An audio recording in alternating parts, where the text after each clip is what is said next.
নমস্কার, আমি নন্দিনী লাহিড়ী। আমি সাইকোলজি মেন্টর অ্যাট সহজ পাঠ। সকলকে হ্যাপি নিউ ইয়ার, নতুন বছরের অনেক অনেক শুভেচ্ছা ও অভিনন্দন। আমরা প্রত্যেকে আমাদের জীবনের স্বপ্নগুলোকে এখন ডানা মেলে ওড়াতে চাই। নতুন বছরে আমাদের অনেক আশা। আমরা জানি আমাদের প্রত্যেক দর্শক বন্ধুরা তাদের জীবনে কিছু না কিছু রেজলিউশন তারা অলরেডি সেট করে নিয়েছে। আমরা প্রত্যেক বছর করে থাকি। তা সত্ত্বেও আমাদের জীবনে কিছু ডাউট থাকে যে আদৌ কি পারবো এই রেজলিউশনগুলোকে সলভ করতে? আদৌ কি পারবো এগুলোকে কন্টিনিউ করে যেতে থ্রু আউট দ্য ইয়ার? এই যে ডাউটগুলো থাকে সেগুলো কেন তৈরি হয় সে বিষয়ে আজকে একটু কথা বলবো। আমরা কিছুদিন ফলো করি, কিছুদিন করে যাওয়ার চেষ্টা তো করতে থাকি, কিন্তু ঠিক যেন ডিসকন্টিনিউ হয়ে যায়। বেশিরভাগ ক্ষেত্রেই আমরা আর ধরে রাখতে পারি না, কাজটা ছেড়ে দিই।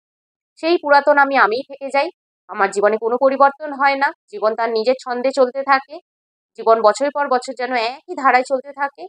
কিন্তু রেজলিউশন গুলো যেগুলো সেট করি প্রত্যেক বছর, সেগুলো যেন বছরের পর বছর বদলে তো যায় ঠিকই, ফুলফিলও আর হয়ে ওঠে না। আমরা প্রত্যেকেই ভালো থাকতে চাই। এই ভালো থাকা শব্দটা ভীষণ অ্যাবস্ট্রাক্ট একটি শব্দ। প্রত্যেকের জীবনে ভালো থাকার সংজ্ঞা আলাদা আলাদা। কেউ ভালো থাকে বাড়িতে বসে বই পড়ে, আবার কেউ ভালো থাকে বিভিন্ন শহর রাজ্যকে এক্সপ্লোর করার মাধ্যমে। কেউ ভালো থাকে রান্না করে নিজে খেতে এবং অপরকে খাওয়াতে। তাই ভালো থাকতে চাই শব্দটা কোনো না কোনো অ্যাক্টিভিটির সাথে যুক্ত, এবং সেই অ্যাক্টিভিটিগুলো হলো এক একটা রেজলিউশন, যার মাধ্যমে আমরা জীবনে কিছু অ্যাচিভ করব, আমাদের কিছু গোলস ফুলফিল হবে, আমাদের ড্রিমসগুলো ফুলফিল হবে। এই জানা সত্ত্বেও অনেক সময় আমরা যেন সত্যি সেটাকে কন্টিনিউ করতে আর পারি না। বহু কারণে ডিসকন্টিনিউ হয়ে যায়, পরিস্থিতি সেই রকম থাকে না। বহু ক্ষেত্রে দেখা যায় যে পোস্টপন তো হলো কয়েক মাসের জন্য, কয়েক দিনের জন্য, আর রিস্টার্ট করার জন্য সেই টেনাসিটি আমাদের আর থাকে না। আবার অনেক ক্ষেত্রে দেখা যায় যে কাজটা ছেড়েই দেয়, কাজ করার ইচ্ছা ধৈর্য আর নেই, দূর যেমন চলছে লাইফ চলুক, এইরকম অ্যাটিটিউড। যে কাজ যে অ্যাক্টিভিটি করি না কেন সেখানে ফিজিক্যাল এবং মেন্টাল এফার্ট দেওয়ার প্রয়োজন পড়ে। এই এফার্ট দেওয়াটাই হলো একটি চ্যালেঞ্জিং টাস্ক। তার জন্য প্রয়োজন ধৈর্য ও সহনশীলতা।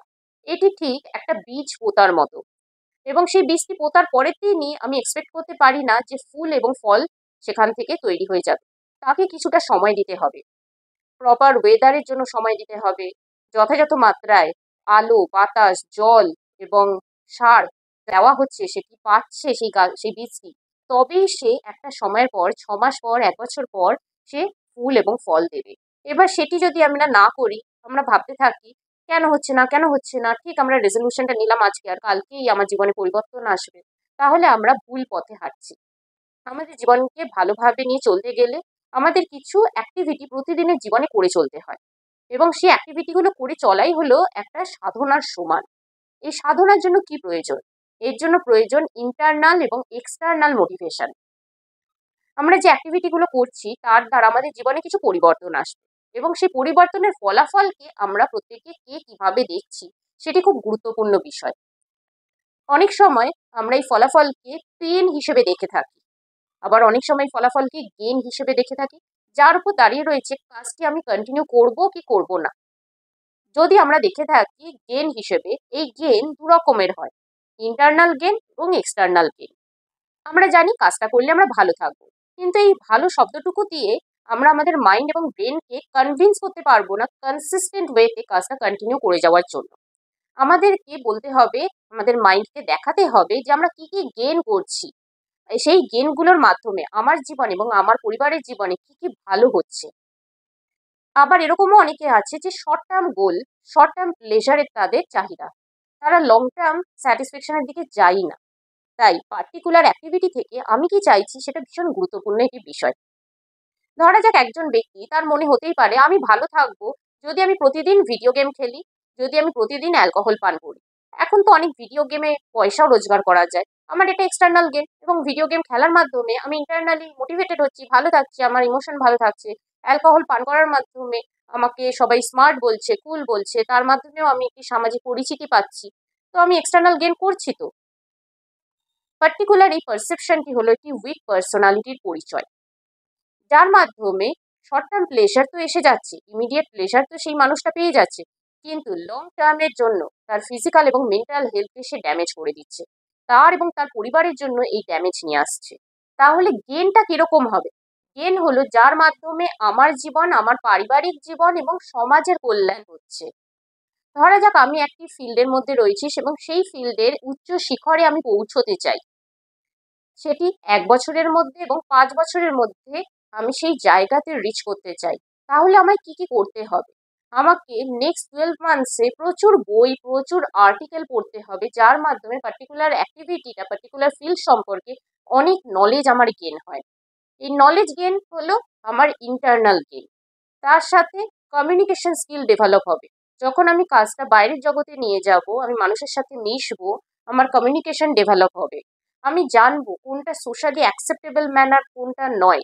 ইমোশনালি কোন জায়গাতে আমাকে থামতে হবে এবং কোন জায়গাতে আমাকে কথা বলতে হবে। এই জায়গাগুলো সম্পর্কে আমার জানা হবে। এই জানাটাও আমার ইন্টারনাল গেইন। এক্সটার্নালি আমি কি করছি? আমার ইকোনমিক্যাল স্ট্যাটাস বৃদ্ধি পাচ্ছে, আমার সোশ্যাল স্ট্যাটাস, সোশ্যাল রেকগনিশনের জায়গা বাড়ছে এবং আমি যে ড্রিমটা দেখেছিলাম যার মাধ্যমে আমি এই পদোন্নতির জায়গায় পৌঁছবো, সেটিও ফুলফিল হচ্ছে। কিন্তু বহু ক্ষেত্রে দেখা যায়, বহু মানুষ জানে যে এই কাজটি করলে আমার জীবনে কি গেন হবে, তা সত্ত্বেও সে একটি পেন মেন্টালিটির মধ্যে দিয়ে থাকে। তাই দ্বিতীয় পারসেপশন হলো পেন, ইন্টারনাল এবং এক্সটার্নাল পেন। পার্টিকুলার অ্যাক্টিভিটি থেকে জীবন ভালোভাবে পরিবর্তন হওয়ার পরেও পেন মেন্টালিটির মধ্যে থাকা, এবং পেন মেন্টালিটির মধ্যে থাকলে সে তার অ্যাক্টিভিটিগুলোকে কখনোই কন্টিনিউ করে চলতে পারবে না। সে কাজগুলোকে কুইট করবে, সে সেখান থেকে সরে আসবে সম্পূর্ণভাবে।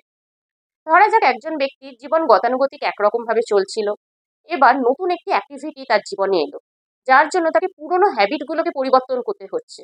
তাকে হয়তো সকাল ৯টা অবধি যে সে ঘুমোতো, সেখান থেকে তাকে সকাল ৬টায় ঘুম থেকে উঠে পড়তে হচ্ছে।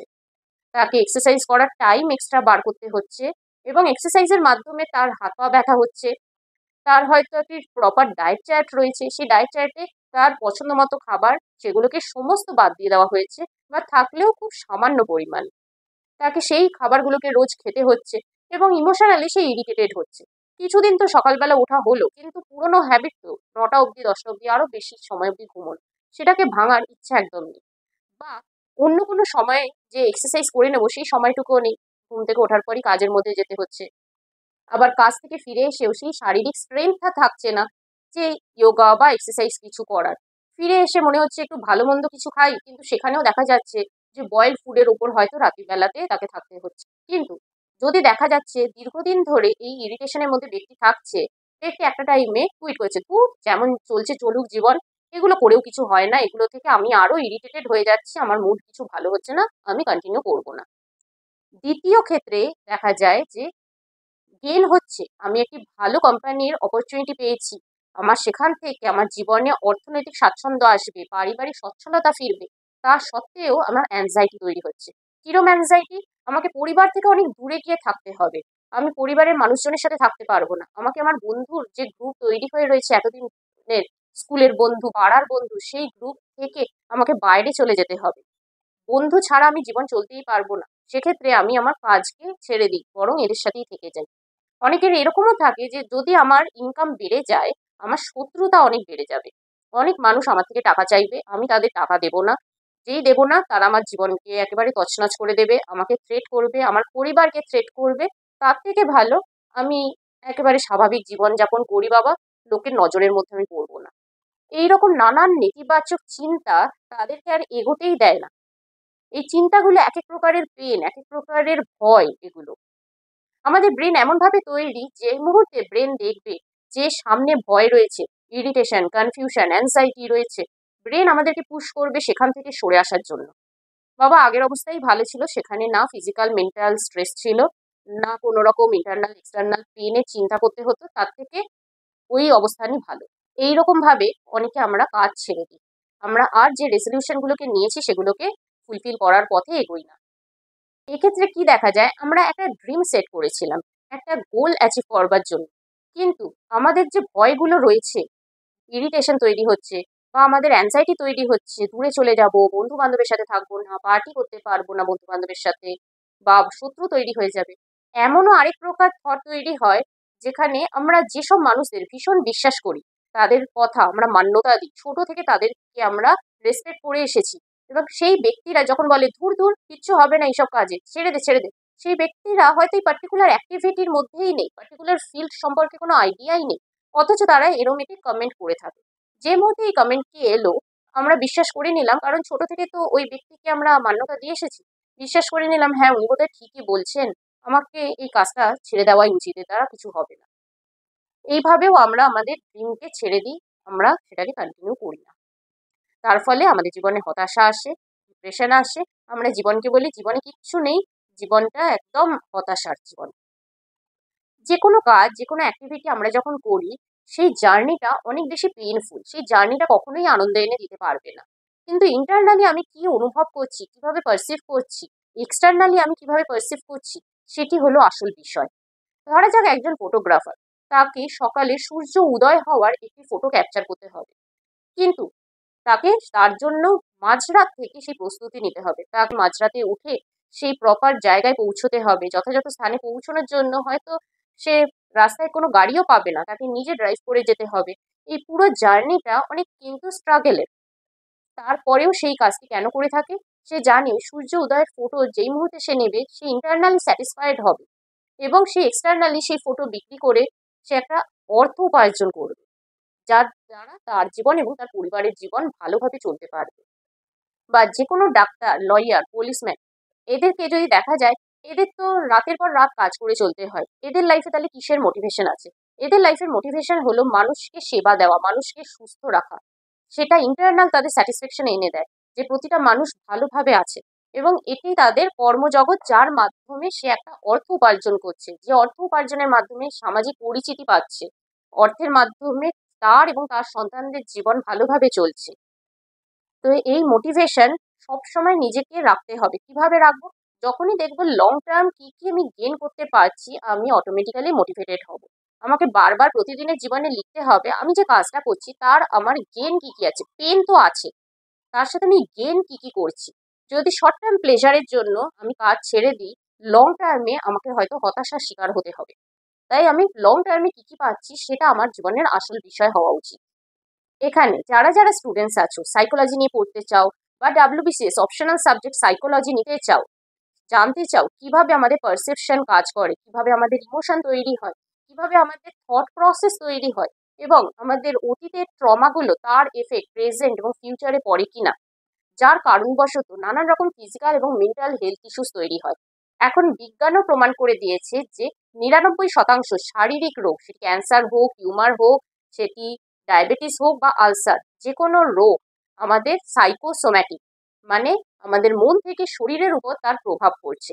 এই সম্পর্কে বিশদে জানতে হলে আমাদের ভিডিও কোর্স পারচেস করো। এই ভিডিও কোর্সের মধ্যে ডাব্লিউবিসিএস সাইকোলজির সমস্ত সিলেবাসের সমস্ত চ্যাপ্টার ধরে ধরে আলোচনা করে দেওয়া রয়েছে, সেই রেকর্ডিং তোমরা পাবে। এর সাথে তোমরা বেঙ্গলি এবং ইংলিশে পিডিএফ নোটস পেয়ে যাবে। এছাড়া কেউ যদি আমার সাথে লাইভ ক্লাস অ্যাটেন্ড করতে চাও, তাহলে সেক্ষেত্রেও ক্লাস রেকর্ডিং পাবে এবং পিডিএফ নোটস তোমাদের কাছে চলে আসবে। তোমরা কেউ যদি লাইভ ক্লাস অ্যাটেন্ড করতে চাও এবং পারচেস করতে চাও ভিডিও কোর্স, সেক্ষেত্রে এখানে যে কন্ট্যাক্ট নাম্বারটি দেওয়া রয়েছে সেই কন্ট্যাক্ট নাম্বারে যোগাযোগ করো। Once again happy new year. এই বছর আমরা যে যে রেজলিউশনগুলো সেট করেছি সেগুলোকে আমাদের অ্যাচিভ করতেই হবে। তার জন্য আমাদের লং টার্ম কি কি গেইন করছি সেই জন্য আমাদের রিসেট করতে হবে মাইন্ডকে, রিফোকাস এবং রিস্টার্ট। কোনো কারণে কাজটি পোস্টপন হলেও আগেই রিসেট, রিফোকাস, রিস্টার্ট করে আমাদের কাজে এগোতে হবে এবং আমাদের স্বপ্নগুলোকে অ্যাচিভ করতে হবে। নমস্কার।